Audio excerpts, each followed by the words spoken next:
Hey YouTube and all the ladies out there who are interested in waist trainers. I just wanted to talk a little bit about waist trainers since I've had mine for about 6 months. I know it's a big subject a lot of people are talking about, something that Kim Kardashian and the Kardashian girls use and wear. They post regularly with their waist trainers on Instagram, as far as workout. So I just kind of wanted to go over some of the things that I feel that are false and that I've learned that are true.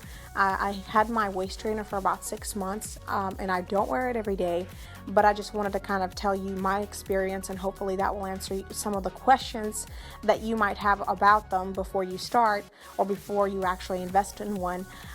But if you do have any other questions, if I don't answer them in this conversation, then we can revisit that, or I can do a question and answer.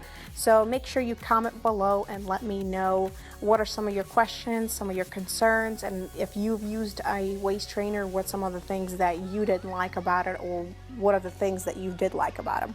So the first thing that you want to do is make sure that you have the right intentions about using the waist trainer. I know some girls are using the waist trainer to really get to a smaller waist size. That personally for me is not the reason why I got the waist trainer, and I know in some way waist trainers, that is the reason for the waist trainer. I mean, the ladies, back then in the day when they used those corsets and they tighten them with a string to like create that small waist and allow their breasts to kind of like be perky and stick out of their dress, and that was attractive back then. And I think that that's coming back to help women to kind of train their waist. I will definitely recommend that you have the right intentions of using a waist trainer. Personally, the reason why I started using one is because I was on my feet a lot, and I worked at a doctor's office, so I would be up from 7 to about 5, and I would walk from 7 o'clock to about 2 o'clock, and then I would sit down the rest of the time until 5 o'clock to do office work. And because there was so much walking involved, even though I was wearing tennis shoes, my lower back would kind of hurt.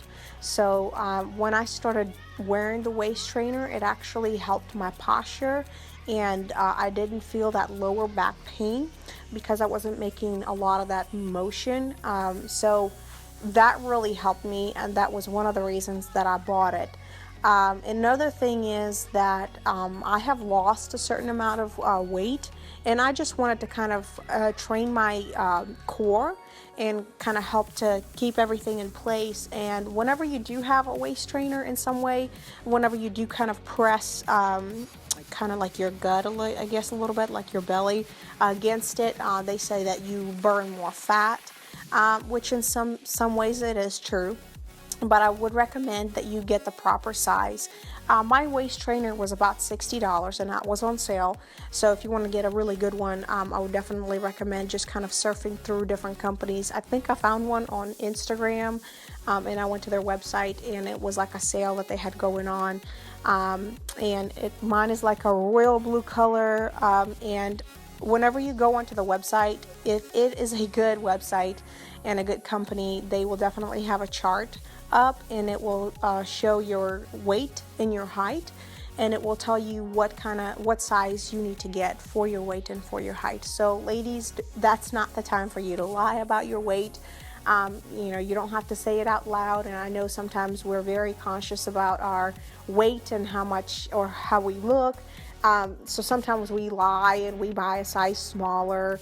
But in this case, I definitely would not recommend you buying a smaller size. And the reason for that, because even if you buy your size, it's already going to be tight. So I have three strips of the clips that you actually attach it to whenever you put it on. The first one is kind of like your bra strap. So the farthest one gives you more space, then the middle one will close it in a little bit more, and the last one is the tightest one. So eventually, whenever you do lose weight, or whenever you do your body get used to that size, or over time that the material actually stretches a little bit. So I have shifted to the middle one and I feel fine. I definitely would not recommend you to buy even your size and to attach it to the smallest one, because your body is not used to it. So make sure that you're, practicing safety first, and that you're not trying to start off, really in a crazy way, trying to say, I'm gonna, just squeeze the life out of myself to see if I can improve my waistline. I would definitely recommend that you start off with something small. So first and foremost, make sure that you get the right size. And then the second thing is making sure that you're not allergic to latex or whatever the material the waist trainer is made out of. Mine is latex, so I know that there might be some that are non-latex for people that have allergies to latex, and I know that a lot of people do have allergies to latex. Working in a dermatologist office, I've seen people come through, and that's why we used non-latex gloves whenever we were in the room. And I've seen ladies come through the office and they did not read the directions, or they did not read, or they maybe have not known that they were allergic to latex until they wore a latex waist trainer. And one of the ladies came and she had just red all across her abdomen and red all across her back, and she didn't even tell me what was going on, which I was not the doctor, I was the nurse, of course, and waiting for the doctor to come in, but I knew exactly what that was from. I said to myself, that's probably from a waist trainer. And the funny thing was that I think I was wearing the waist trainer at that time under my shirt. And so make sure that you don't have a latex allergy. That's number 2. And I would definitely recommend, number 3, don't wear it all the time. You do want your waist to do its proper function, that is move, whenever you're bending, whenever you're sitting down, you want to give yourself space. So that's what I would do, is whenever I was working, Monday through Friday, I would wear it from 7 o'clock in the morning to about 1 o'clock, 2 o'clock in the afternoon. And again, it helped my posture, it helped my lower back problems, meanwhile kind of training my abdomen to kind of stay tight. And I would take it off for the rest of the day, so I would give myself a break. And then on the weekend, of course, I wouldn't wear it. I would just kind of give myself a break. So make sure that you have designated time to wear it and then take it off. Don't always wear it, just because it's not good. It's not good for you to always be doing something like that. But for a small period of time, you'll be fine, and it does have its benefits with it. So another thing is, number 4, I don't recommend it wearing it while working out. And the reason why is because I've tried it myself. So even on the first one, where this is my right size that I bought, I almost felt nauseous because I was doing a really intense workout, and I really didn't have that place where my body could do what it needed to do. And I don't know if other people that wore or that wear the waist trainers when they're working out feel that way. Maybe it's just me. But I would definitely not recommend wearing it while working out, especially if you're doing an intense workout. I think if you're doing stretches, if you're doing yoga or something mild, I think that's not a problem. I think it becomes a problem when you're trying to run a marathon or do something really intense like a HIIT workout. You don't want to wear it at that time. I think just kind of allow your body to breathe and do its own thing while working out, because you are going to be training your waist while working out anyway, so why wear it? That's what I say. So I definitely would not recommend wearing it while working out. Another good benefit of a waist trainer is my mother is a mother of 12, and she even told me, your organs kind of are lifted up and kind of squished and out of place whenever you're producing this baby. And then whenever you give birth, your organs need to fall into its place, into its cavities. So a lot of times people, the doctors recommend that you sleep on your back, not on your side, so that it has that time for it to heal and drop into the right cavities, all your organs. And so it's good to wear, a waist trainer at that time, because your belly is kind of loose and jello. and it's not something you can kind of suck in. So I think as soon as you do have a baby, and I know that's probably not the first thing that's on your mind because you're tired and you have to wake up at night and feed the baby, but whenever you do, or whenever you can think of it, it's beneficial for you to wear that so that it helps for your organs to fall into place. And again, making sure that you are wearing the correct size. Whenever you're pregnant and you have that belly, you might not want to put a waist trainer, to the very closest one so that you feel really snug. You might want to start off with putting it on the last one so that you do have that space. And if you feel like you need to buy a size up, then go ahead and buy a size up.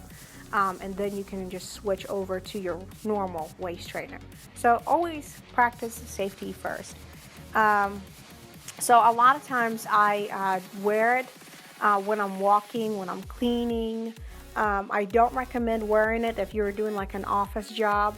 It's very uncomfortable because usually you tend to kind of almost slouch a little bit when you sit down, even naturally, even when you try not to. And so the waist trainer's tight, so what it does is it kind of creases in the middle. Well, at least for me it does, and so it kind of guts you in. I don't know how to really explain it, and so it doesn't feel very comfortable.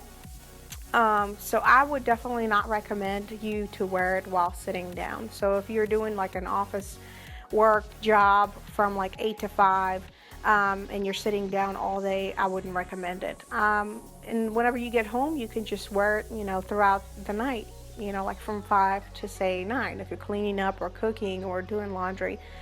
Just even wearing it for a few hours is beneficial for you. So, it's not something that you have to wear all the time. And of course, the biggest thing is making sure that you know the health of your body, your weight. And if you do have any health issues, I would definitely recommend you to talk with your physician to see if that's safe. I know some people are against it, so I don't know what your physician will tell you.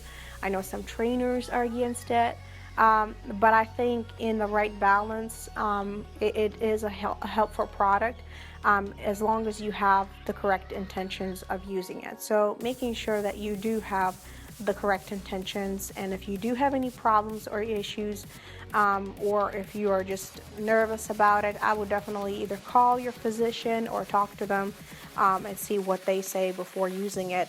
Don't go off just off of my opinion. I'm telling you what I thought is beneficial for my body because I know the health of my body, and I am doing it in the right way. I listen to my body, and if it's something uncomfortable, I definitely listen to it and release or not wear it. So another thing that I've learned is that it actually kind of helps cramping during my menstrual cycle, during my monthly, especially the first day. And I think it's because sometimes we as ladies try to hold, our lower abdomen sometimes whenever we're cramping. And I know some people kind of like to be loose and free, but it actually kind of helped me, almost give me a little bit more support, so it didn't hurt as bad throughout my period. But again, you might not be comfortable with that. You just have to work and see what your body responds to and what is comfortable for you at what time, because we're women. We are so different. Every month it could be something different, and it's hard to explain, it's hard to learn ourselves, because we can experience something different every single month, and then we'll experience something similar maybe one other month. So it's a challenge, but it's part of being a woman. So that's some of my tips that I would recommend, and something that I would like for you to keep in mind before you purchase a waist trainer. Just think of all these things, and make sure that you have the right intentions of using a waist trainer, and do your research. If you still have questions, and if you still want to find out more about it, definitely research about it. If you don't feel comfortable about it, it might not be for everybody, and just go with your heart. Make sure that you're doing what is healthy for your body. Don't abuse it. If you do have any questions, any concerns, if you do have your experience that you wanted to share, make sure that you comment below for other ladies to see, and for us to discuss. Maybe eventually I can do like a question and answer if we do have a lot of questions. But as always, it's always fun talking to you guys about different things and different subjects. I'm looking forward to creating more videos and more tutorials for you guys, not only for beauty, but for fitness, for health, for lifestyle, cooking. I love doing decor, so there's a lot of things that I wanted to do, and I'm waiting on my lights, so I'm excited. I should probably be getting them in January, so I am super excited about that so that I can produce more quality video for you guys. But if you do have any questions or any comments, please comment below and please subscribe. I hope you have a phenomenal day and a Merry Christmas.